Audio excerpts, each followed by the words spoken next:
Evening, everybody.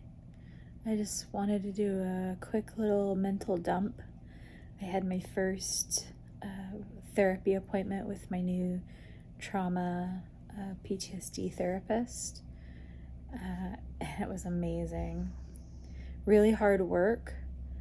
A lot of things brought up, and I think the thing that surprised me the most is I didn't realize just how physical my responses are very, very physical, and it felt like every 5 minutes she was noticing changes in my body right away as I was talking, and she'd have to say, take a deep breath, drop your shoulders, and I was not aware at all of my physical response to what we were talking about until she said something, and I was like, oh god, yeah, my chest is tight. Oh man, yeah, my shoulders are just like under my, like touching my ears. Oh man, like I am having a hard time breathing. At one point I was like sweating and turning red, and I'm so in the moment and reliving the moment of what I'm talking about that I'm not registering what's happening physiologically. And so that was really informative, and realizing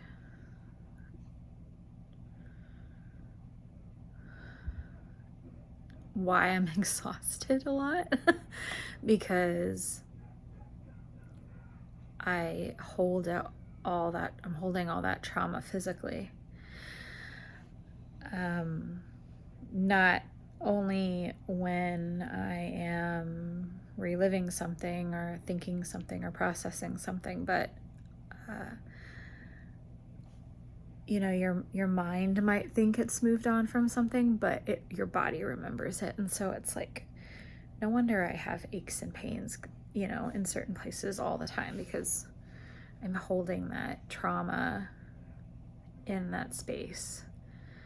I don't remember if I said something, but I had a huge emotional release earlier this week after doing a lot of yoga for like an hour. I just cried about something, and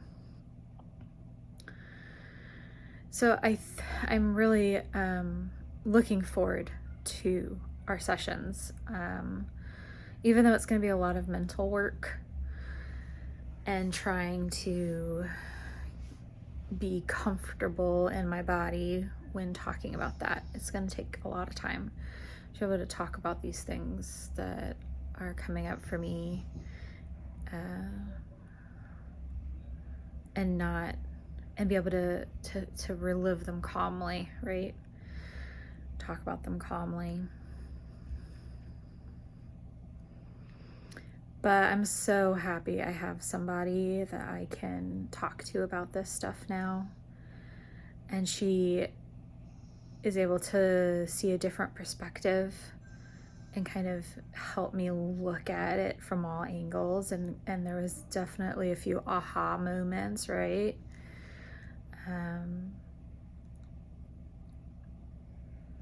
Yeah, so for a while I'm going to see her once a week, so we can build a rapport, kind of figure out, really kind of process all these things that are coming up for me, about my childhood,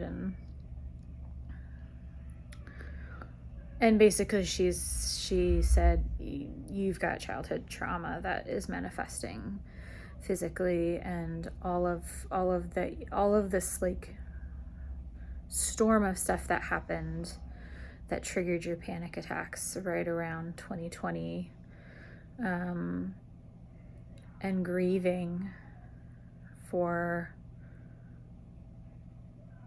multiple people, not just the loss of life, but loss of relationships, or the loss of wanting a relationship but never going to have that relationship. So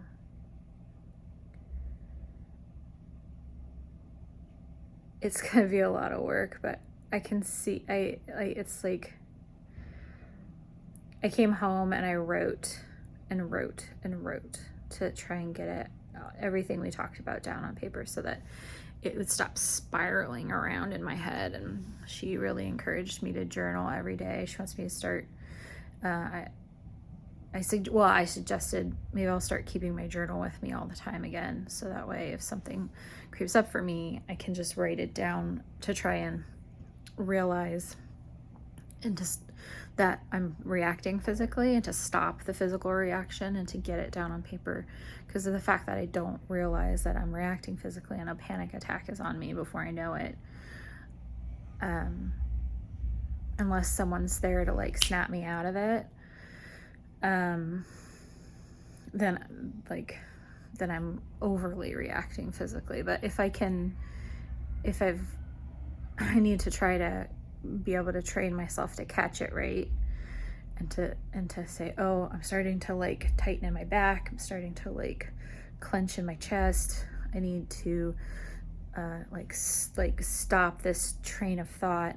Let's get it out on paper so that it can get from, out of my brain and out of here. So, because that really works for me if I can catch it and realize that it's happening for me. So, brains are crazy. Brains are crazy.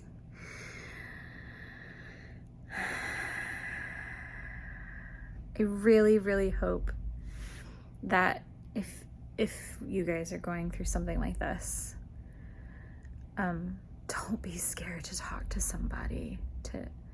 I wish I would have. I wish I would have done this so long ago. So long ago.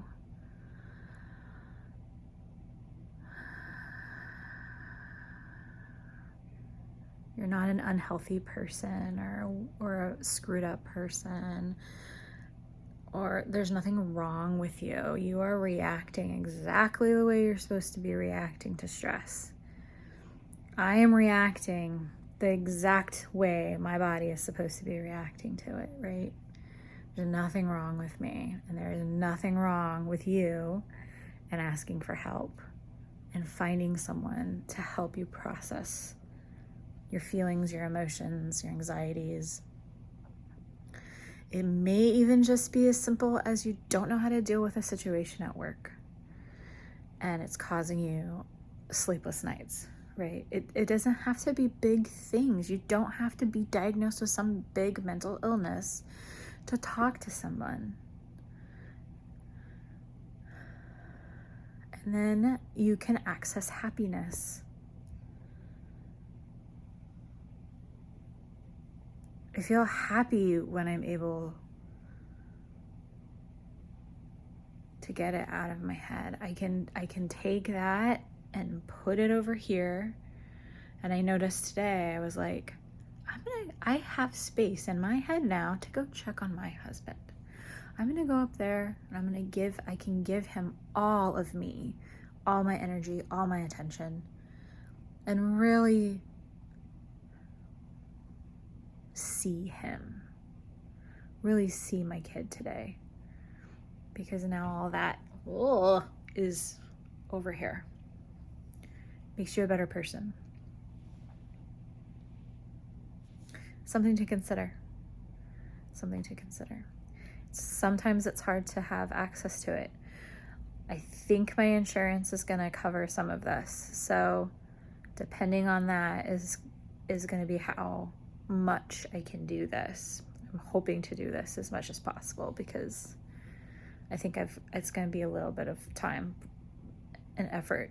It's going to be, it's hard work. It's also hard work to be in therapy. I'm exhausted. Mental, like reliving things, processing emotions. It is hard on your body.